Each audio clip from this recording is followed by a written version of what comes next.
Hello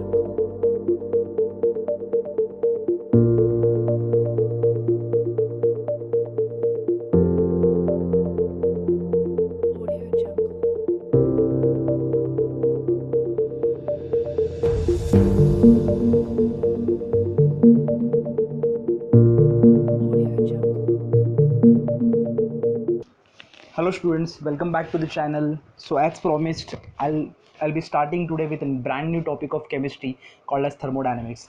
So मैंने last lecture में mention किया था कि मैं थर्मोडायनेमिक्स क्यों पढ़ाना चाहता, क्योंकि मुझे एज अ मैकेनिकल इंजीनियरिंग में ये पूरा एक सब्जेक्ट था थर्मोडायनेमिक्स का. So it is not a big deal to teach me thermodynamics in both chemistry as well as physics. थोड़े चेंजेस हैं केमिस्ट्री और फिजिक्स में, थोड़े नहीं बोलूँगा, बहुत सारे चेंजेस हैं न्यूमेरिकल्स में बेसिकली. तो चेंजेस तो आने वाले, but we can deal with that thing. तो उसका कुछ प्रॉब्लम नहीं है वैसे, कुछ मतलब इतना मेजर इशू नहीं होगा. वंस अगेन मैं वही बोलूँगा कि because of some teachers who have thought me thermodynamics in such a manner that I can deal with both chemistry as well as physics thermodynamics. So without wasting any time हम लोग thermodynamics चालू करेंगे. और thermodynamics के बारे में बताना चाहता हूँ कि मैं ट्राई करूँगा कि थर्मोडायनेमिक्स के बारे में कुछ एक्स्ट्रा चीज़ें भी बात करूँ. एक्स्ट्रा चीज़ें मतलब क्या, सपोज़ मेरे पास कुछ आइडिया रहेगी कि जहाँ पे मैं अलग तरीके से थर्मोडायनेमिक्स को देखता हूँ, जिस तरीके से एज अ मैकेनिकल इंजीनियरिंग के बंदे के हिसाब से मैं देखता हूँ, तो उस तरीके से मैं एक्सप्लेन करने का भी ट्राई करूँगा इस ब्यूटीफुल सब्जेक्ट को. It is very beautiful subject, आपको पढ़ने में बहुत मज़ा आएगा. और इंटरेस्टिंग फैक्ट्स से कि ये ऐसे होता है, इरिवर्सिबल प्रोसेस, अलग अलग टाइप के प्रोसेस रहते हैं जो एक ब्यूटीफुल प्रोसेस है, जो मे बी एग्जिस्ट नहीं करते नेचर में, बट अगर एग्जिस्ट करते होते तो that would be a different scenario. कि बोलते ना कि वर्ल्ड का पूरा नक्शा चेंज हो जाता था कि उस प्रोसेस की वजह से. तो वो उसके बारे में हम लोग भी बात करेंगे. और एक चीज़ मैं बोलूँगा कि दोनों में फ़र्क है, केमिस्ट्री और फिजिक्स में दोनों जगह पे फ़र्क रहेगा, न्यूमेरिकल्स में फ़र्क रहेगा, but we can deal with that. मैंने वापस बोल रहा हूँ कि we can deal with that thing, उसका कोई इशू नहीं है. तो without wasting any time, heading heading लिखिए आप. हेडिंग लिखिए chemical thermodynamics. Chemical thermodynamics. Okay. सबसे पहले केमिकल थर्मोडायनेमिक्स में जाने से पहले मैं एक चीज़ और एक बताऊंगा कि as a kid how I have seen to thermodynamics. मतलब थर्मोडायनेमिक्स कैसे होता है, एज अ किड मैंने कैसे देखा था, एज अ इंजीनियर मैंने कैसे देखा था उस चीज़ को. क्योंकि मैं जब 11-12 दिया, तो मैंने जब मेरे जो हायर स्कूल के एग्ज़ाम्स दिए थे 11-12 के, तभी ऐसे था कि यार ये थर्मोडायनेमिक्स चैप्टर कंबाइन किया गया था केटीजी में. फिज़िक्स की बात करूँगा तो, और केमिस्ट्री की अगर बात करूँगा तो केमिस्ट्री में वहाँ पे थर्मोडायनेमिक्स पूरा चैप्टर था, but we were dealing with only we were dealing with only chemical equations. तो केमिकल इक्वेशंस की बात कर रहे थे, बट इस टाइम सिलेबस चेंज होने की वजह से दोनों जगह पे थर्मोडायनेमिक्स चैप्टर आ गया है. और हम लोग ईजिली बाइफिकेट कर सकते हैं कि थर्मोडायनेमिक्स में दोनों में फ़र्क क्या है, मतलब केमिस्ट्री का थर्मोडायनेमिक्स और फिजिक्स का थर्मोडायनेमिक्स में कितना फ़र्क है, मतलब कौन सा फ़र्क है वो हम लोग देख सकते हैं. कि यहाँ पे जो फिजिक्स का थर्मोडायनेमिक्स है वहाँ पे हम लोग एप्लीकेशंस देखेंगे, अलग अलग इंस्ट्रूमेंट देखेंगे, अलग अलग साइकिल्स देखेंगे. वही अगर हम लोग केमिस्ट्री की बात करेंगे तो इक्वेशंस पे कैसे अप्लाई करना है इस थर्मोडायनेमिक्स के लॉज को, तो वो हम लोग देखेंगे केमिस्ट्री में. So without wasting any further time will start with the topic. Heading डालो chemical thermodynamics. Chemical thermodynamics. Okay. तो मैं एक एग्जांपल देता हूँ. सपोज मैं एक आइस का क्यूब ले लिया, मैंने एक आइस क्यूब है. ये आइस क्यूब क्या करेगा, अगर ये आइस क्यूब को मैं सपोज रूम में ऐसे रख दूंगा रूम टेम्परेचर पे, तो ये क्या करेगा, हीट को एब्जॉर्ब करेगा. क्यों हीट को एब्जॉर्ब करेगा, इसका खुद का टेम्परेचर कम है. तो क्या करता है, ये हाइयर टेम्परेचर से लोअर टेम्परेचर को हीट एब्जॉर्ब करता है, और ये हीट एनर्जी को एब्जॉर्ब करने के वजह से ये मेल्ट होना चालू हो जाएगा. तो this deals with inter converse of energy. मतलब एनर्जी, एक फॉर्म ऑफ एनर्जी दूसरे फॉर्म ऑफ एनर्जी में कन्वर्ट हो रही है, और टेम्परेचर के डिफरेंस की वजह से, किसके वजह से, टेम्परेचर के डिफरेंस की वजह से एनर्जी कन्वर्जन हो रही है. और एनर्जी कन्वर्जन हो रही है, इसकी वजह से स्टेट चेंज हो रहा है, सॉलिड स्टेट से लिक्विड स्टेट पे जा रहा है. क्लियर है, ये एक एग्जाम्पल हो गया. दूसरा एग्जाम्पल अगर मैं बोलूँगा तो कंबशन हम लोग कर रहे हैं, अगर इन केस कंबशन कर रहे हैं, कंबशन मतलब क्या, आईसी इंजन की बात करेगी. टेक्स्ट बुक में एग्जाम्पल अलग दिया है कि कार्बन को हम लोग कंबस्ट करेंगे तो वहाँ पे कार्बन डाइऑक्साइड रिलीज होगा, तो वहाँ पे एनर्जी कंज्यूम होगी, वो बात करें. बट अगर हम लोग आईसी इंजन का बात करते हैं, आईसी इंजन मतलब क्या, सिलेंडर है और उसके अंदर पिस्टन है, ये ओपन एंड रहता है, और यहाँ पे क्रैंक और क्रैंकशाफ्ट कनेक्ट रहता है, और यहाँ पे फ्लाईव्हील रहता है. मैं बाद में बताऊंगा फ्लाईव्हील के बारे में, फिजिक्स में डिस्कस करूंगा यहाँ पे. तो यहाँ पे इनलेट रहता है, यहाँ पे आउटलेट रहता है, और यहाँ पे स्पार्क प्लग रहेगा, मैं एक डूडल के फॉर्म में डायग्राम बना रहा हूँ, मैं एक्चुअल डायग्राम नहीं बना रहा हूँ, और यहाँ पे स्पार्क प्लग भी रहेगा और फ्यूल इंजेक्टर भी रहेगा। तो फ्यूल इंजेक्टर फ्यूल इंजेक्ट करेगा, स्पार्क प्लग उसको बोलते हैं ना कि जो रिक्वायर्ड एनर्जी रहेगा या फिर रिक्वायर्ड स्पार्क रहेगा वो देगा। उसके बाद क्या होगा, यहाँ पे एक छोटा सा ब्लास्ट होगा। छोटा सा ब्लास्ट हुआ तो क्या हुआ सुनो, केमिकल एनर्जी था, फ्यूल मतलब केमिकल एनर्जी था, केमिकल एनर्जी किस में कन्वर्ट हुआ, हीट और हीट एनर्जी में कन्वर्ट हुआ। तो हीट एनर्जी में कन्वर्ट होने की वजह से ये वाला पार्ट इधर छोटा सा एक धमाका हो गया, तो ये वाला पिस्टन नीचे जाएगा, ऊपर नीचे देखो। तो chemical energy is converted to heat, heat energy is converted to mechanical energy, and mechanical energy गाड़ी को आगे मूव करेगा। तो one form of energy is converted into another form of energy in this also, in this case. तो ये भी हम लोग थर्मोडायनेमिक ऑब्जर्वेशन में लेंगे। अगर हम लोग तीसरी केस की बात करेंगे, तो अगर ड्राई सेल की बात करते हैं, तो ड्राई सेल में क्या होता है, chemical energy is converted to electrical energy. देखो ना, सेल की जो बैटरीज रहती है, बैटरीज उसमें ड्राई सेल, मतलब उसको ड्राई सेल बोलते हैं। तो वहाँ पे कहीं पे इलेक्ट्रोलाइट नहीं लेते, मतलब इलेक्ट्रोलाइट हम लोग यूज़ नहीं करते, वो ड्राई सेल रहता है। तो एक केमिकल के फॉर्म में रहता है, ग्राफाइट वगैरह वो सब आप इलेक्ट्रोकेमिस्ट्री में पढ़ेंगे, वहाँ पे डिस्कस करेंगे ड्राई सेल के बारे में। बट फिलहाल मैं बात कर रहा हूँ कि वहाँ पे कहीं पे लिक्विड फॉर्म नहीं रहता, तो उसको ड्राई सेल बोलते हैं। नॉर्मल सेल इलेक्ट्रोलाइटिक सेल रहता है, वहाँ पे इलेक्ट्रोलाइट रहता है, बट यहाँ पे वैसे नहीं। यहाँ पे ड्राई सेल में सिर्फ केमिकल्स रहते हैं, केमिकल्स को कन्वर्ट करके हम लोग इलेक्ट्रिसिटी मतलब इलेक्ट्रिकल एनर्जी में कन्वर्ट करते हैं। तो chemical energy is converted to electrical energy, वो हो गया। अगर इलेक्ट्रोप्लेटिंग का बात करेंगे, इलेक्ट्रोप्लेटिंग मतलब क्या होता है, अगर सपोज में आपने एक चीज़ सुना रहेगा कि सोने का पानी चढ़ा है, ऐसा हम लोग बोलते हैं कि आजकल आईफोन भी गोल्ड आईफोन आने लगे, तो उसके ऊपर वो सोने का पानी जो चढ़ता है ना, वो सोने का जो बोलते हैं ना कि लेयर जो रहता है, gold layer, that is due to electroplating. Electroplating में क्या करते हैं हम लोग नॉर्मल एक इलेक्ट्रोलाइटिक सोल्यूशन देंगे, हम लोग जो इलेक्ट्रोकेमिस्ट्री में डिस्कस करेंगे पूरा। तो दो एनोड कैथोड रहेंगे यहाँ पे, और यहाँ पे इलेक्ट्रोलाइटिक सोल्यूशन देगा। मैं पूरा डीप में नहीं जा रहा हूँ। करंट जब पास करेगा, मैं यहाँ से करंट पास करेगा, तो यहाँ के जो केमिकल्स जो रहेंगे वो आयोनाइज हो गए, और वो डिसोसिएट हो गए, और डिसोसिएट हो गए वो रिस्पेक्टिव एनोड या फिर कैथोड के पास जाएंगे, और उसके ऊपर वो डिपॉजिट होंगे।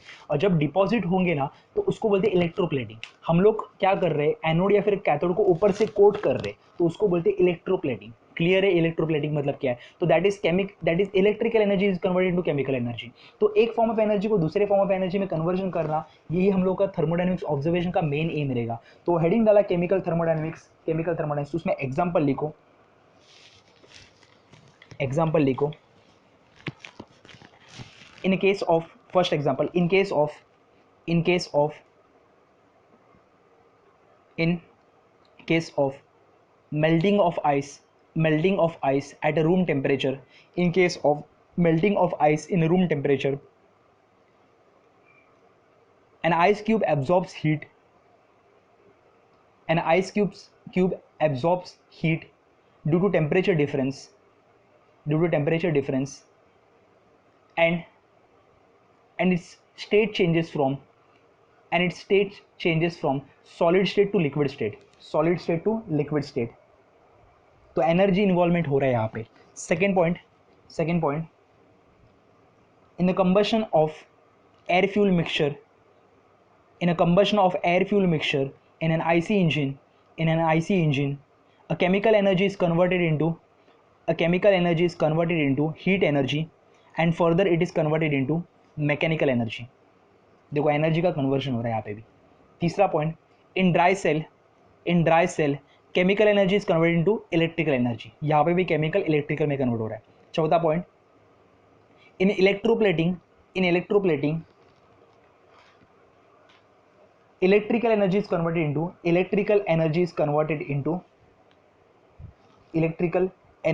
converted into किस में कन्वर्ट होगा, chemical energy. Yes, chemical energy.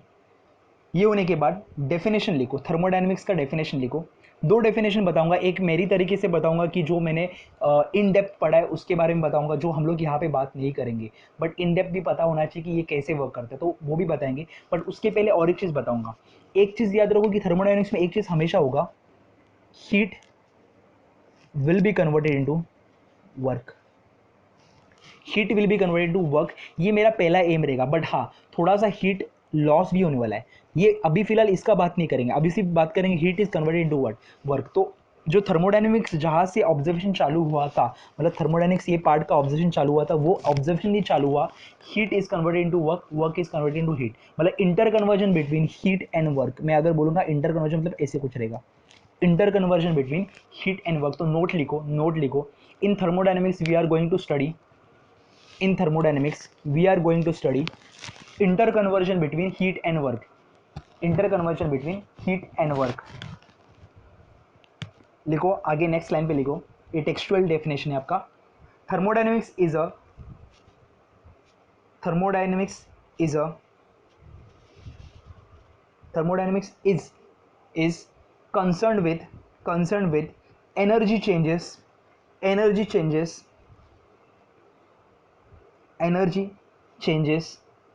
with मत लिखो, energy changes in physical and chemical transformation. देखो फिजिकल मतलब क्या, आइस ने अपने स्टेट को चेंज किया, that was a physical change. Chemical transformation मतलब क्या, chemical energy was converted to heat energy, that is a chemical transformation. तो फिजिकल एंड केमिकल ट्रांसफॉर्मेशन हो गया. आगे लिखो, the study of thermodynamics does not deal with physical and chemical process. Transformation का बात करेंगे बट प्रोसेस का नहीं बात करेंगे. Does not deal with rate of physical and chemical process. मतलब रेट स्लो है कि रेट फास्ट है, उसके बारे में हम लोग बात नहीं करेंगे. हम लोग बात करेंगे सिर्फ ट्रांसफॉर्मेशन की. हम लोग बात करेंगे कि फिजिकल ट्रांसफॉर्मेशन क्या हो रहा है, केमिकल ट्रांसफॉर्मेशन क्या हो रहा है, इसकी बात करेंगे. हम लोग उसकी स्पीड की बात नहीं करेंगे. प्रोसेस स्लो है, प्रोसेस फास्ट है, उसके बारे में ज़्यादा डीप में बात नहीं करेंगे. हाँ, प्रोसेस स्लो है बात करेंगे, प्रोसेस फास्ट है बात करेंगे. सिर्फ स्पॉन्टेनियस रहेगा तो फास्ट प्रोसेस रहेगा, स्लो प्रोसेस रहेगा तो नॉन स्पॉन्टेनियस प्रोसेस रहेगा. वो दो ही जगह पे सिर्फ प्रोसेस की स्पीड की बात करेंगे, बाकी कहीं पे भी रेट वाला बात नहीं. स्पॉन्टेनियस मतलब क्या, फटक से जो चीज़ होती है उसको बोलते हैं स्पॉन्टेनियस. अगर मैं बात करूँ तो जितने भी प्रोसेस आजू बाजू में हो रही है वो स्पॉन्टेनियस प्रोसेस हो रही है. ये बात करेंगे, जब प्रोसेस की बात करेंगे तभी मैं बात करूँगा इसके बारे में, डीप में बात करूँगा what is spontaneous and what is non spontaneous. फिलहाल के लिए मैं क्या बोल रहा हूँ, यहाँ पे अभी जो मैं बात करूँगा यहाँ पे कहीं पे भी रेट की बात नहीं करूँगा कि rate of physical and chemical process.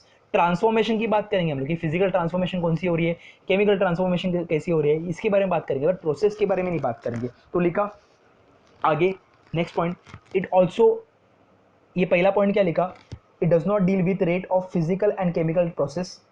आगे, it does not give an idea about mechanics या फिर मैकेनिज्म लिखो, mechanism involve in this process. तो हम लोग मैकेनिज्म की बात नहीं करेंगे, हम लोग सिर्फ हीट और वर्क की बात करेंगे. प्रोसेस में जो हीट लॉस होगी, हीट गेन होगी, या फिर एंथैल्पी बोलते हैं उसको, एंट्रोपी बोलते हैं, अलग अलग चीज़ें, इसके बारे में बात करेंगे. जो ट्रांसफॉर्मेशंस की बात करेंगे, हम लोग रेट की बात नहीं कर रहे, यहाँ पे कहीं पे भी नहीं बात करेंगे कि प्रोसेस स्लो है फास्ट है, उसकी बात नहीं कर रहे. सेकेंड चीज़ रहेंगी कि मैकेनिज्म ऑफ द प्रोसेस, उसकी बात नहीं करेंगे. मैकेनिज्म कैसे, मतलब किस तरीके से प्रोसेस हो रहा है, उसके बारे में नहीं बात करेंगे. सिर्फ बात करेंगे हीट वर्क का बात कर रहे हैं हम लोग फिलहाल. क्लियर है यहाँ पे. ये होने के बाद आगे लिखो, नोट में लिखो, ये होगा टेक्सचुअल पार्ट. अभी नोट में लिखो, thermodynamics is a science which deals with study लिखो आप, study of properties of working substance and energy interaction in the form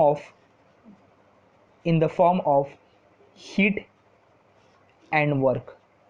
मैं वापस रिपीट करता हूँ, thermodynamics deals with study of properties of working substance and energy interaction in the form of heat and work. ये आपको exam में लिखना नहीं है, ये सिर्फ मैं आपके आइडिया के लिए बता रहा हूँ कि ये क्या हो रहा है. ध्यान दो अभी यहाँ पे, study of properties of working substance मतलब क्या. एग्जाम्पल, सपोज हम लोग बात करेंगे, सपोज स्टीम पावर प्लांट में क्या होता है. स्टीम पावर प्लांट में पानी को हीट किया जाता है, ये वाटर है, वाटर को हम लोग हीट करेंगे. वाटर किस में होगा, कन्वर्ट होगा वेपर में कन्वर्ट हो गया. वेपर में कन्वर्ट होने के बाद यहाँ पे एक टरबाइन होता है, मैं एग्जांपल दे रहा हूँ, ये टरबाइन का ब्लेड से ये वेपर्स टरबाइन के ब्लेड पे इम्पैक्ट करेंगे तभी ये घूमेगा। जैसे टरबाइन घूमेगा वहाँ पे जनरेटर का आर्मेचर घूमेगा, जनरेटर का आर्मेचर घूमने की वजह से इलेक्ट्रिसिटी जनरेट होगी।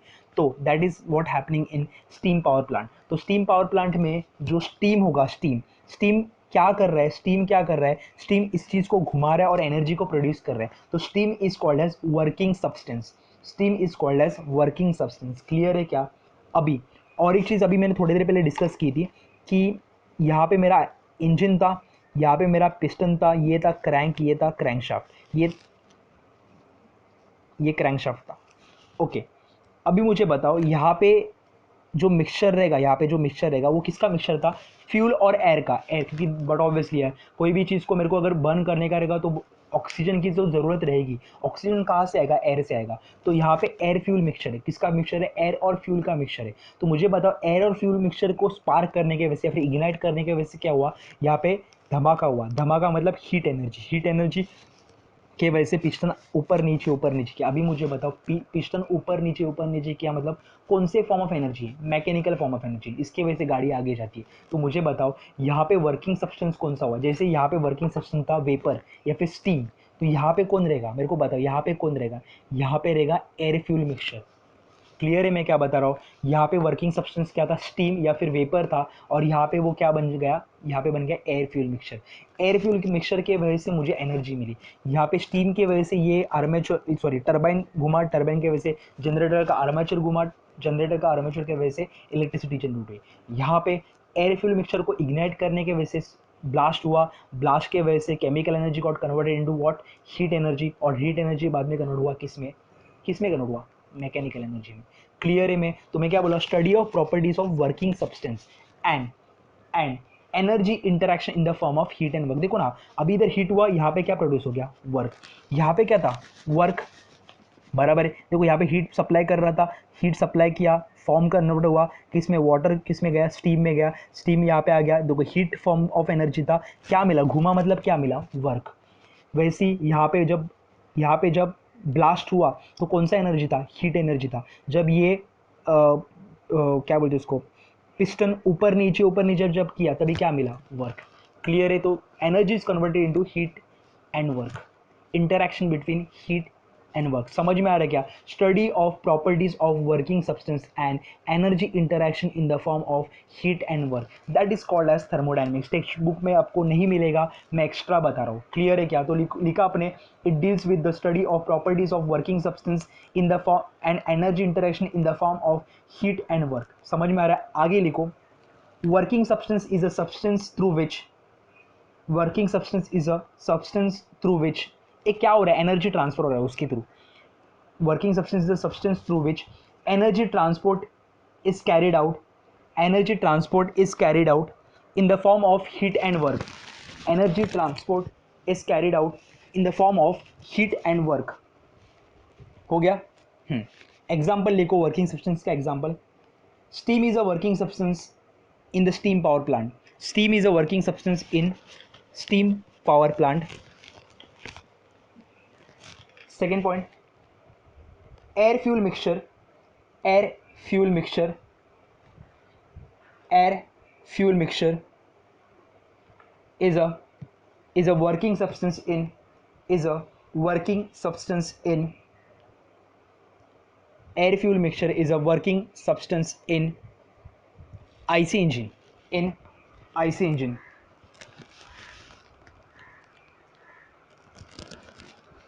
हो गया? अभी ध्यान दो, मैं और एक चीज़ नया पार्ट बताने वाला। अभी मैंने डिस्कस किया थर्मोडायनेमिक्स का definition, what is working substance, working substance के हम लोगों ने एग्जांपल देके, इसके बाद अभी नेक्स्ट वाला पार्ट हेडिंग डालो, system comma surrounding comma universe, system comma surrounding comma universe, system comma surrounding comma universe. अभी ध्यान दो, सपोज ये सिलेंडर है, यहाँ पे एक पिस्टन है। अभी अंदर गैस है, कुछ कोई गैस फिल किया है मैंने यहाँ पे, गैस के पास कुछ प्रेशर है, पी ऑफ गैस। गैस के प्रेशर के वजह से कुछ फोर्स अप्लाई होगा इस डायरेक्शन में, बराबर है। अभी सपोज मैं यहाँ पे मास ऐड करता हूँ, तो पिस्टन कहाँ पे जाएगा, नीचे। पिस्टन नीचे जाएगा तो अंदर का गैस क्या होगा, कंप्रेस होगा, क्योंकि अंदर का प्रेशर कम है, अभी बाहर का प्रेशर बढ़ गया है।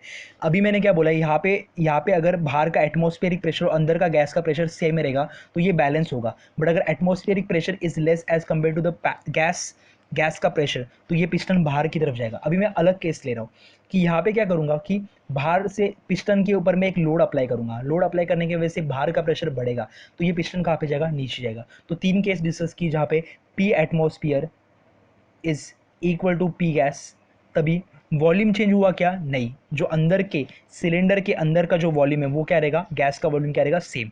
अभी बताओ पी एटमॉस्फियर या फिर P outside is less then P gas, मतलब क्या, इधर वेट भी नहीं है और अंदर का प्रेशर ज़्यादा है। अंदर का प्रेशर ज़्यादा रहेगा तो मुझे बताओ एक चीज़, तो यहाँ से ये जो गैस प्रेशर अप्लाई करेगा वो ज़्यादा रहेगा और बाहर का प्रेशर कम रहेगा, तो ये पिस्टन बाहर की तरफ मूव करेगा। मतलब क्या, वी डैश जो नया वॉल्यूम मिलेगा that is greater than V, original volume से नया वॉल्यूम ज़्यादा रहेगा, तो पिस्टन बाहर की तरफ जाएगा। अभी मुझे बताओ, अगर सपोज मैं बाहर लोड अप्लाई करता हूँ तो outer pressure will be greater as compare to अंदर का गैस का प्रेशर, तो इसके बाद क्या होगा, नया वॉल्यूम जो वी डैश रहेगा, देखो ये पिस्टन नीचे आएगा, नीचे को तो गैस कंप्रेस हुआ, एक गैस कंप्रेस होता है तभी वॉल्यूम क्या होता है, कम होता है, V dash is less than V. तो मैंने 3 केस डिस्कस की। अभी मुझे बताओ 3 केस डिस्कस की मैंने, किसके बारे में बात किया, मैंने गैस के बारे में बात किया। गैस का प्रेशर कम ज़्यादा होगा, गैस का प्रेशर इक्वल रहेगा, गैस का प्रेशर ज़्यादा रहेगा, गैस का प्रेशर कम रहेगा, तो वॉल्यूम में चेंजेस होगा। तो मैं किसको ऑब्जर्व कर रहा हूँ फिलहाल के लिए, गैस को ऑब्जर्व कर रहा हूँ। तो पिस्टन के अंदर का जो गैस रहेगा उसको ऑब्जर्व कर रहा हूँ। तो अगर मैं पिस्टन के अंदर के गैस को ऑब्जर्व करता हूँ तो ये जो बनता है इसको बोलते हैं सिस्टम। क्या बोलते हैं, सिस्टम। अभी मुझे बताओ, पिस्टन के अंदर की गैस है उसको ऑब्जर्व किया तो वो बन गया मेरा सिस्टम। उसको छोड़ के अगर मैं ये पिस्टन को देख रहा हूँ और ये जो सिलेंडर को देख रहा हूँ, देखो गैस को छोड़ के क्या है, देखो इधर मास है, पिस्टन है और ये सिलेंडर, ये रॉड भी है पर पिस्टन को ही अटैच, तो मैं पिस्टन का ही पार्ट बोलूँगा उसको। तो ये मेरा हो गया सिलेंडर, ये हो गया मेरा पिस्टन रॉड और पिस्टन, और ये हो गया मास। तो गैस को छोड़ के जो भी चीज़ रहेगी वो क्या बनेगा, वो बनेगी सराउंडिंग। क्लियर है, सिस्टम, सराउंडिंग, और ये पूरा मिलके बनेगा यूनिवर्स। इसका मतलब क्या है, अगर सपोज मैं गैस को ऑब्जर्व कर रहा हूँ तो गैस बन जाती है मेरी सिस्टम, उसके अलावा जो भी रहेगा मतलब पिस्टन रॉड, पिस्टन, मास और सिलेंडर, वो बन गया मेरा सराउंडिंग। सराउंडिंग और सिस्टम दोनों को भी ऑब्जर्व कर रहा हूँ, मतलब मैं सिलेंडर को भी देख रहा हूँ, मैं पिस्टन को भी देख रहा हूँ, मैं ये मास को भी देख रहा हूँ और ये मैं गैस को भी ऑब्जर्व कर रहा हूँ, तो ये बन गया मेरा यूनिवर्स। सारी की सारी चीज़ों को अगर मैं मिलाऊंगा तो वो क्या बन जाएगा, यूनिवर्स। क्लियर है मैं क्या बता रहा हूँ, सिस्टम क्या होता है, सराउंडिंग क्या होता है, यूनिवर्स क्या होता है, समझ में आ रहा है। तो अगर सिस्टम का डेफिनेशन बोला तो मैं क्या बोलूँगा, अ पार्ट ऑफ, ये यूनिवर्स है, यूनिवर्स का एक छोटा सा पार्ट, यूनिवर्स का एक छोटा सा पार्ट जो थर्मोडायनेमिक के ऑब्जर्वेशन में, मतलब देखो इधर सब चेंजेस होने वाली है, जो भी चेंजेस होगी वो इधर चेंजेस होगी, जो ऑब्जर्वेशन में, किसके ऑब्जर्वेशन में, thermodynamics observation is called as system. System को छोड़ के, सिस्टम को छोड़ के जो यूनिवर्स का पार्ट बचता है उसको क्या बोलते हैं, surrounding. And system and surrounding together forms what, universe. Clear है क्या, यूनिवर्स का एक छोटा पार्ट जो थर्मोडायनेमिक ऑब्जर्वेशन में है उसको बोलेंगे हम लोग क्या, system.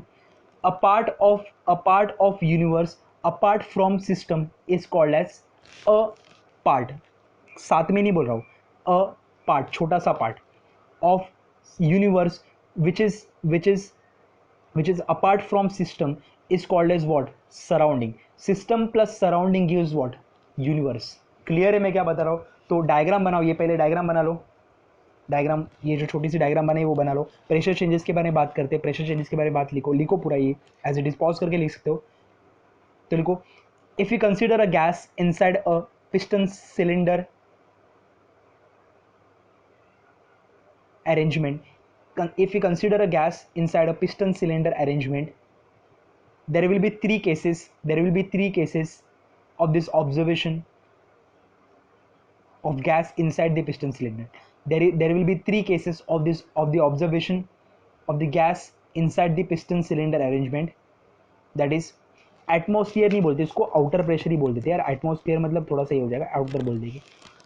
That is if the outer pressure is equal to that is if the outer pressure is equal to inner pressure of the gas, then there will be no change in the volume.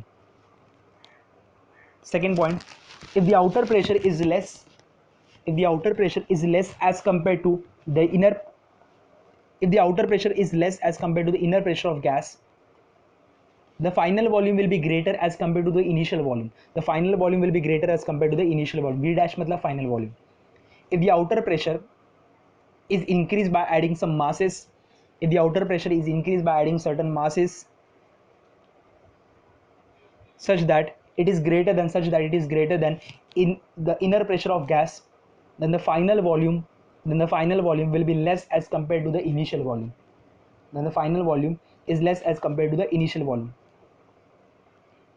As we can see that we are observing the gas inside the piston.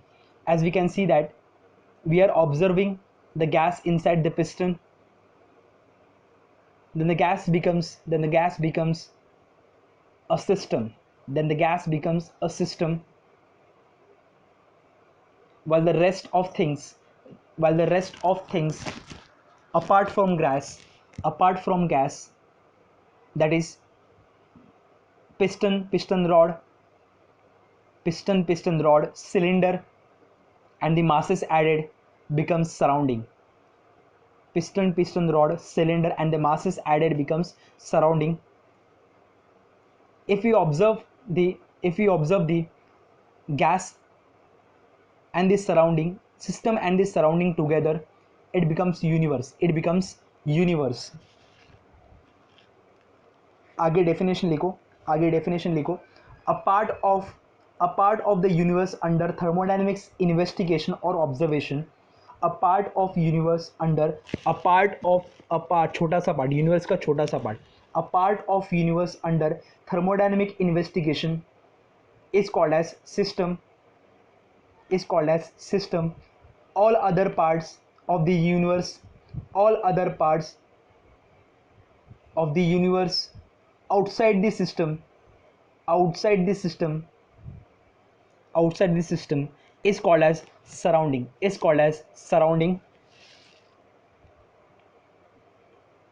System and surrounding together forms a universe. System and surrounding together forms an universe.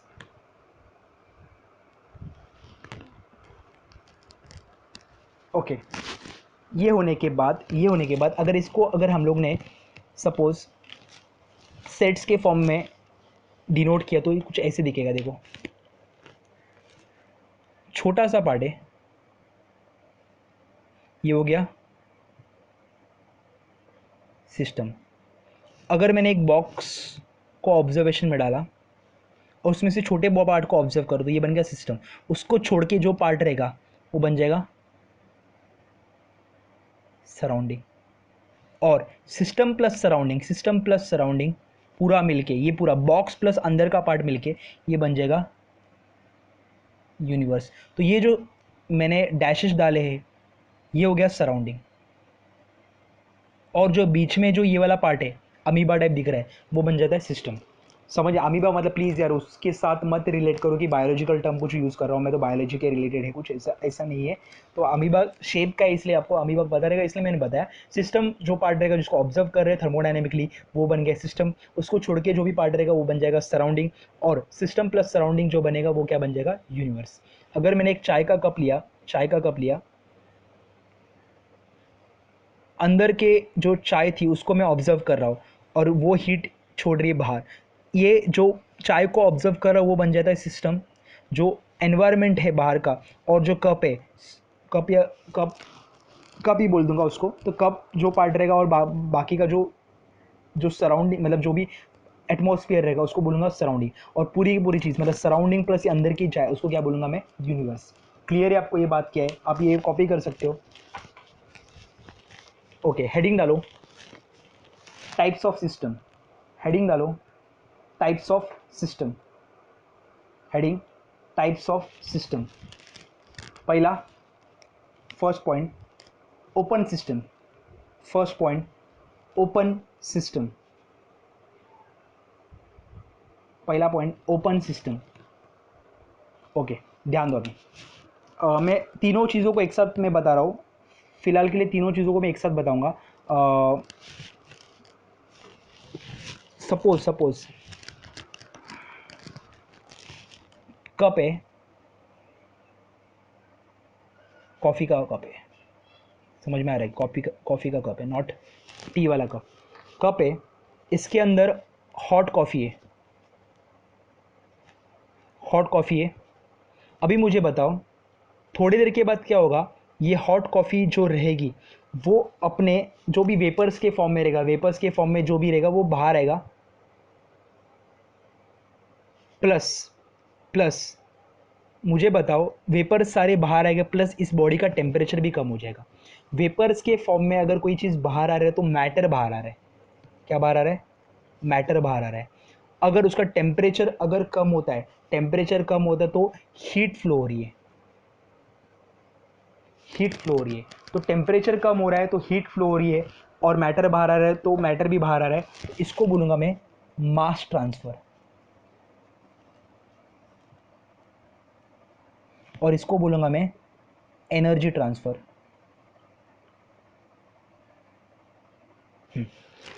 अभी ये cup को मैंने ऐसे ही रख दिया, गरम करके रख दिया यहाँ पे ऐसे ही।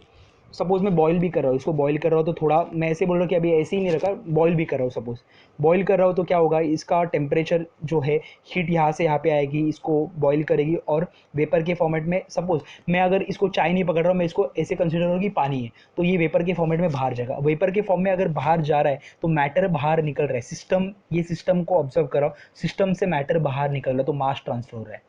अभी मुझे बताओ ये कप जो जिसमें गर्म पानी था उसको मैंने सराउंडिंग में रख दिया, तो थोड़ी देर के बाद क्या हो जाएगा? ठंडा हो जाएगा।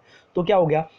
जो हाई टेम्परेचर से हीट लो टेम्परेचर, अभी सराउंडिंग का टेम्परेचर लो है, जो अंदर का कप है उसका, कप के अंदर जो पानी है उसका टेम्परेचर क्या है? हाई। तो पानी जो हीट रहेगा वो यहाँ से यहाँ पे फ्लो होगा, हाई टेम्परेचर से लो टेम्परेचर, तो एनर्जी भी ट्रांसफर होगी। तो मुझे बताओ मास ट्रांसफर हो रहा है और एनर्जी ट्रांसफर हो रहा है, दोनों भी हो रहा है। अगर मास ट्रांसफर और एनर्जी ट्रांसफर अगर दोनों चीज़ हो रही है एक साथ, तो इस सिस्टम को बोलते हैं हम लोग ओपन सिस्टम। क्या बोलते हैं इसको? Open system. अभी सपोज मैं यहाँ पे एक प्लेट रख देता हूँ, प्लेट ऊपर, मतलब इसको बंद कर देता हूँ, सील कर देता हूँ। अभी मुझे बताओ हम लोग नॉर्मली देखते हैं कि अगर सपोज़ कोई मेहमान आते रहेंगे और मेहमान शायद से बात करते रहेंगे, तो हम लोग क्या करते हैं? जो कप रहता है उसके ऊपर एक प्लेट रखते हैं, फिर जो सॉसर रहता है उसको रखते हैं हम लोग उसके ऊपर। तो उसके वजह से क्या होता है कि मराठी में उसको बशी बोलते हैं, बशी बोलते हैं मराठी माहिती असेल तर। सो सॉसर हम लोग रखते हैं उसके ऊपर, तो उससे क्या होता है कि हीट स्लोली ट्रांसफ़र होता है, हीट स्लोली ट्रांसफर होता है। बट आप देख सकते हो कि जो ऊपर का जो अंदर का पार्ट रहता है, जो प्लेट का अंदर का जो पार्ट रहेगा, उसके ऊपर वाटर वेपर्स फॉर्म होते हैं। वाटर वेपर्स बाहर की तरफ जा रहे हैं, क्या रहे? वाटर वेपर्स बाहर की तरफ नहीं जा रहे। हाँ, मैं आप बोलोगे कि सर ये जो बाहर का सेक्शन है तो इधर भी थोड़े से वाटर वेपर्स आएंगे। हाँ आएंगे, मैं पता था, बट वो कौन से? वो एटमोस्फेरिक वाले, वो अंदर के बाहर नहीं आ रहे। अगर सपोज़ मैं पानी का बॉटल ले रहा हूँ, सपोज़ ये पानी का बॉटल है और ये ठंडा है पानी का बॉटल, तो एटमॉस्फेरिक जो वाटर वेपर कंटेंट रहता है वो क्या करता है? वो हीट को या वो कूल डाउन करता है, और यहाँ पे वाटर वेपर के फॉर्मेट में यहाँ पे, मतलब जो पानी के बॉटल के बाहर जो आता है वो अंदर का पानी नहीं रहता है, वो बाहर का वाटर वेपर का पानी रहता है, कंडेंस होकर यहाँ पे चिपक जाता है। मतलब यहाँ पे जो बोलते हैं ना कि कंटेनर के बॉडी के ऊपर आपको दिखाई देगा, that is called as condensation. तो यहाँ पे कंडेंसेशन होगा, बट वो एटमॉस्फेरिक वाटर वेपर का होगा, अंदर के वाटर वेपर, अंदर का जो पानी है वो बाहर नहीं आ रहा है। इसका मतलब क्या है? मैटर बाहर आ रहा है क्या? नहीं। थोड़ी देर के बाद ये चाय जो है ना वो ठंडी होने वाली है। चाय ठंडी होगी मतलब क्या हुआ? हीट फ्लो हुआ। हीट फ्लो हुआ मतलब क्या हुआ? एनर्जी ट्रांसफर हुआ। मतलब ये क्लोज सिस्टम है, क्लोज सिस्टम में क्या हो रहा है? मैटर ट्रांसफ़र नहीं हो रहा, मैटर ट्रांसफ़र नहीं हो रहा, बट एनर्जी ट्रांसफ़र हो रहा है क्या? हाँ हो रहा है। क्लियर? थोड़ी देर बाद ये ठंडा हो जाएगा।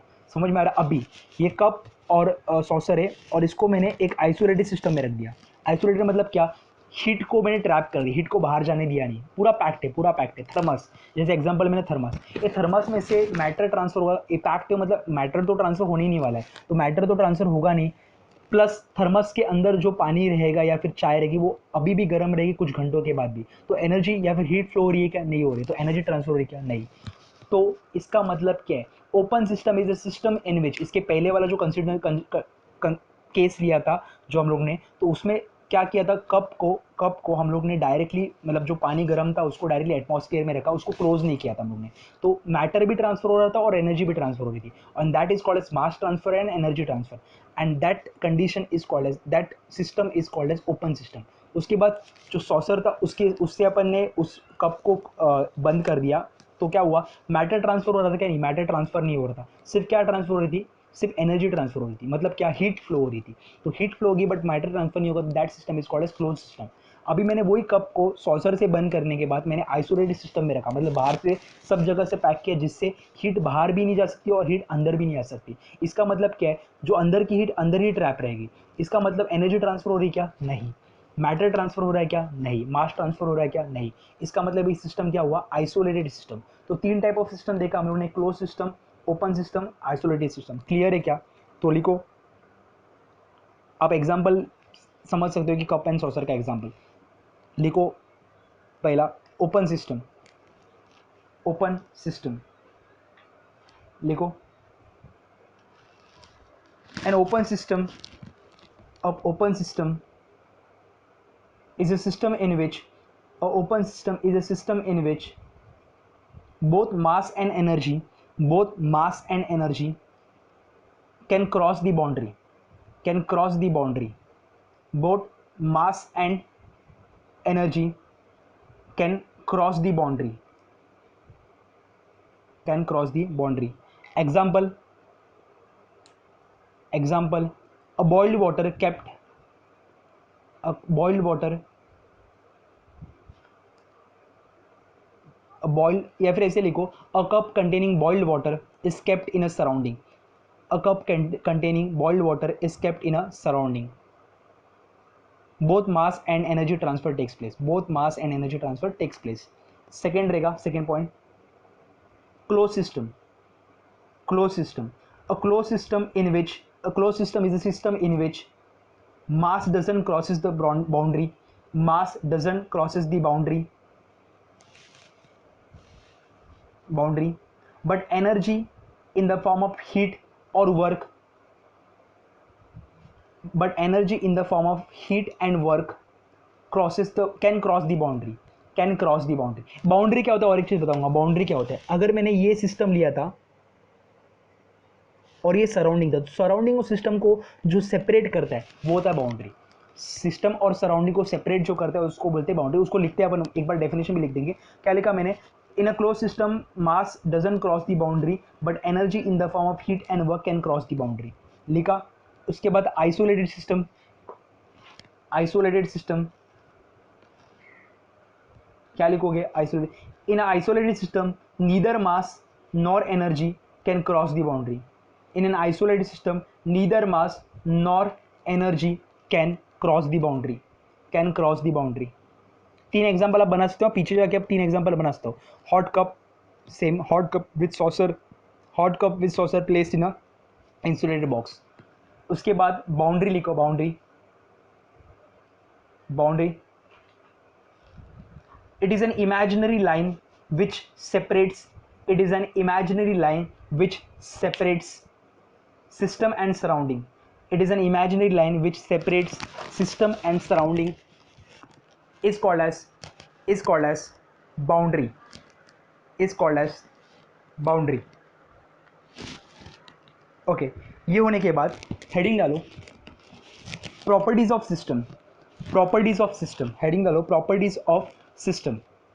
मैं प्रॉपर्टीज ऑफ सिस्टम डिस्कस करके आज का लेक्चर यहाँ पे एंड कर दूंगा। नेक्स्ट लेक्चर में हम लोग बात करेंगे पाथ फंक्शन, स्टेट फंक्शन, वो एक्चुअली आज ही डिस्कस करना था। ठीक है, 45 मिनट्स तक हम लोग वाइंड अप करने का ट्राई करेंगे। तो देखते हैं properties of system, properties of system. पहला, सबसे पहला property, extensive property, extensive property. Okay, ध्यान दो, एक्सटेंसिव प्रॉपर्टी और इंटेंसिव प्रॉपर्टी क्या होती है। पहली होगी एक्सटेंसिव प्रॉपर्टी, उसके बाद रहेगी इंटेंसिव प्रॉपर्टी। सपोज एक प्रॉपर्टी है वो amount of matter present in the system के ऊपर डिपेंड नहीं, मतलब जितना मैटर कंटेन, मतलब इन शॉर्ट में मास बोलूँगा, ऐसी क्वांटिटी, ऐसी प्रॉपर्टी जो क्वांटिटी ऑफ मैटर, मतलब कितना मैटर है उस प्रॉपर्टी, मतलब उसके उसके ऊपर डिपेंड नहीं रहती, उसके ऊपर डिपेंड रहती है, इस प्रॉपर्टी को बोलते हैं extensive property. The property which depends upon amount of matter present in a system is called as extensive property. मतलब मैटर के ऊपर जो डिपेंड रहेगी उस प्रॉपर्टी को नाम क्या देंगे हम लोग, एक्सटेंसिव प्रॉपर्टी। जैसे कि अगर मैं बात करूंगा मास, ये मैटर के कंटेंट के ऊपर डिपेंड है, तो ये हो गया एक्सटेंसिव प्रॉपर्टी। बाद में वॉल्यूम, ये वॉल्यूम का फॉर्मूला क्या रहता है, डेंसिटी को मास अपॉन वॉल्यूम, तो वॉल्यूम रहेगा डेंसिटी बराबर ना बाबा, density equals to rho equals to M by V, तो V equals to M upon rho. Rho तो एक गैस के लिए, एक लिक्विड के लिए तो फिक्स रहेगा, but volume depends upon what, mass, mass depends upon what, amount of matter, तो it is an extensive property. तो प्रॉपर्टी जो मास मैटर के अमाउंट के ऊपर डिपेंड रहती है, उस प्रॉपर्टी का नाम होता है एक्सटेंसिव प्रॉपर्टी। तो mass is an extensive property, volume is an extensive property. अगर आगे जाके बात करूंगा तो इंटरनल एनर्जी आगे बात करेंगे, अभी फिलहाल के लिए बात करेंगे, बट अगर मैं बात करूँ तो हीट कैपेसिटी, मतलब हीट कैपेसिटी मतलब टोटल हीट कितनी है, तो अगर बात करूँगा तो mass into specific heat into delta T. तो मुझे बताओ, delta T is the change in the temperature, C is the specific heat, और एम क्या होता है, मास। तो एम होता है मास, तो ये मास अगर बढ़ेगा तो हीट भी बढ़ेगी, तो हीट भी क्या हुआ, it is an extensive property. अगर मैं बात करूँ नंबर ऑफ मोल्स की, नंबर ऑफ मोल्स की बात करूँगा तो नंबर ऑफ मोल्स का फॉर्मूला होता है मास अपॉन मॉलिक्यूलर मास। तो मॉलिक्यूलर मास तो फिक्स रहने वाला है, मोलार मास से फिर मॉलिक्यूलर मास तो फिक्स रहेगा, क्या चेंज होगा, मास। तो मास अगर बढ़ा तो नंबर ऑफ मोल्स भी बढ़े। क्लियर है मैं क्या बता रहा हूँ। तो ऐसी प्रॉपर्टी जो अमाउंट ऑफ मैटर के ऊपर डिपेंड रहेगी, उस प्रॉपर्टी का नाम क्या रहेगा, एक्सटेंसिव प्रॉपर्टी। उल्टा, अगर ऐसी प्रॉपर्टी जो अमाउंट ऑफ मैटर के ऊपर डिपेंड नहीं रहती, ऐसी प्रॉपर्टी को क्या बोलूँगा मैं, इंटेंसिव प्रॉपर्टी। मतलब जैसे कि देखो, अगर मैं लिक्विड की बात करता हूँ, वाटर की बात करता हूँ, उसकी डेंसिटी फिक्स है, कुछ भी होने दो उसकी डेंसिटी फिक्स रहने वाली है, कुछ भी होने दो, 1000 उसकी डेंसिटी, तो उसकी 1000 ही डेंसिटी रहेगी। अगर मैं मर्क्यूरी की बात करूंगा तो मर्क्यूरी की डेंसिटी होती है 13600 kg पर मीटर क्यूब। तो 13600, अगर मैं बात करूंगा मर्क्यूरी की डेंसिटी है तो वो हमेशा फिक्स रहेगी। तो डेंसिटी डज नॉट, देखो मर्क्यूरी इतनी लो या फिर इतनी लो, डेंसिटी तो सेम रहने वाली है, तो that does not depend upon amount of matter, that is called as intensive property. Clear है क्या। अगर मैं बात करूंगा बॉइलिंग पॉइंट, पानी का बॉइलिंग पॉइंट क्या होता है, 100, मतलब वाटर का बॉइलिंग पॉइंट क्या होता है, 100 डिग्री सेल्सियस। तो 100 डिग्री सेल्सियस तो आप अमाउंट ऑफ वाटर ज़्यादा लो या फिर कम लो, हाँ अमाउंट ऑफ, अगर सपोज अमाउंट ऑफ वाटर ज़्यादा लिया तो उस पानी को बॉईल करने के लिए जो हीट लगने वाली है वो ज़्यादा लगनी, देखो ना मैटर बढ़ गया तो हीट सप्लाई भी क्या हो गया, बढ़ गया। तो this is called as what, extensive. But boiling किस पे होगा, 100 पे होगा। तो अगर बॉइलिंग 100 पे हो रहा है तो boiling point is a intensive property, वो फिक्स रहने वाली है, वाटर के लिए फिक्स, मर्क्यूरी की अलग, सबके लिए अलग अलग रहेगी। तो यही अगर बोलूँगा कि मेल्टिंग पॉइंट का बात करेगा तो मेल्टिंग पॉइंट का भी, आइस का मेल्टिंग पॉइंट क्या होता है, 0 डिग्री सेल्सियस। अगर ज़्यादा आइस रहेगा तो ज़्यादा हीट लगेगा, ज़्यादा हीट लगेगा मतलब मैटर बढ़ गया तो हीट बढ़ गई, तो heat is called as extensive property. But intensive मतलब इंडिपेंडेंट, आई आई ऐसे याद रखो, इंटेंसिव मतलब इंडिपेंडेंट। तो इंटेंसिव प्रॉपर्टी कौन रहेगी फिर, मेल्टिंग पॉइंट, बॉइलिंग पॉइंट, ये इंटेंसिव प्रॉपर्टी में आ गया। तो लिखो, हेडिंग लिखो, extensive property, a property that depends upon amount of matter, a property which depends upon amount of matter present in a system is called as extrinsic property, extrinsic property. Example, mass, volume. Example, mass, volume, heat, number of moles and internal energy. Internal energy के बारे में बाद में बात करेंगे, अभी नहीं फिलहाल बात करेंगे, बाद में बात करते। Mass, volume, heat, number of moles और इंटरनल एनर्जी। लिखो इंटरनल एनर्जी, बट बाद में बात करेंगे। आगे intensive property, a property that does not depend upon amount of matter, a property that does not depend upon amount of matter present in a system, is called as intensive property. Example, temperature, boiling point, melting point, temperature, boiling point, melting point. आगे density, उसके बाद pressure, specific heat. मैं बताऊंगा specific heat क्या होता है। Specific heat देखो, specific heat मतलब ये होता है, तो स्पेसिफिक हीट तो फिक्स रहने वाला है। स्पेसिफिक हीट एक पर्टिकुलर गैस के लिए या फिर पर्टिकुलर, मैं बात करूंगा इसके बारे में जब आएगा तो बात करेंगे, फिलहाल के लिए लिख दो specific heat. And surface tension. Surface tension में बात करूंगा, फिजिक्स में बात करूंगा जब ये आएगा तभी। तो क्लियर है, मैंने आज के लेक्चर में क्या क्या डिस्कस किया। What is thermodynamics, thermodynamics actual में क्या होता है, थर्मोडायनेमिक सिस्टम के बारे में बात किया, थर्मोडायनेमिक सिस्टम क्या होता है, सराउंडिंग क्या होता है, थर्मोडायनेमिक्स की डेफिनेशन, बेसिक डेफिनेशन देखी कि थर्मोडायनेमिक्स डेफिनेशन डिफाइन कैसे करते हैं, कि जहाँ पे एनर्जी और हीट का कन्वर्जन हो रहा है वो देखा हम लोगों ने। और उसके बाद हम लोग बाद में सिस्टम पे आए, सिस्टम कौन से सिस्टम होते हैं, ओपन सिस्टम, क्लोज सिस्टम, और जो तीसरा सिस्टम था वो आइसोलेटेड सिस्टम था। और सिस्टम के बाद आए थे हम लोग प्रॉपर्टीज ऑफ सिस्टम के ऊपर। प्रॉपर्टीज ऑफ सिस्टम दो थी, एक्सटेंसिव और इंटेंसिव प्रॉपर्टी। क्लियर है, यहाँ तक सबको क्लियर हुआ रहेगा। अगर कुछ डाउट रहेगा प्लीज़ मेरे को मेंशन करो कमेंट सेक्शन में, कुछ भी डाउट रहेगा तो हम लोग आज का लेक्चर यहाँ पे वाइंड अप करते हैं। 45 मिनट्स के ऊपर हो चुका है लेक्चर, तो मैं लेक्चर को यहाँ पे ही वाइंड अप करता हूँ। नेक्स्ट लेक्चर में जब मिलेंगे तो हम लोग नया टॉपिक चालू करेंगे जिसका नाम है state function and path function. उसके बाद इक्विलिब्रियम देखेंगे और बाद में हीट और वर्क के इक्वेशंस वो सब देखेंगे, वो अगला पार्ट रहेगा। तो फिलहाल के लिए हम लोग यहाँ पे ही रुकाते। अगर वीडियो अच्छा लगा रहेगा, पहली बार मैंने केमिस्ट्री ट्राई किया, तो प्लीज़ कमेंट सेक्शन में मेंशन करो कि आपको मेरा केमिस्ट्री का थर्मोडायनेमिक्स वाला पार्ट कैसे लगा। प्लीज़ उसको मेरे को रिव्यू दोगे तो मुझे पता चलेगा कि कहाँ पे मेरी शायद से गलती हुई रहेगी या फिर नहीं हुई रहेगी। तो मुझे पता चलेगा, मुझे इंप्रूवमेंट का चांस मिलेगा। तो मुझे पता चलेगा कि यार I can go with this thing also. So please mention करना कमेंट सेक्शन में कि आपको लेक्चर कैसे लगा। वीडियो को लाइक करो, दोस्तों के साथ शेयर करो, और नए हो तो प्लीज़ सब्सक्राइब करना मत भूलना। सारे अपडेट्स के लिए सब्सक्राइब तो करना बनता ही है। तो मिलते हैं next lecture with path function and point function, या फिर स्टेट फंक्शन बोलते हैं उसको। तो उसके साथ मिलते हैं नेक्स्ट लेक्चर में। Till then bye bye.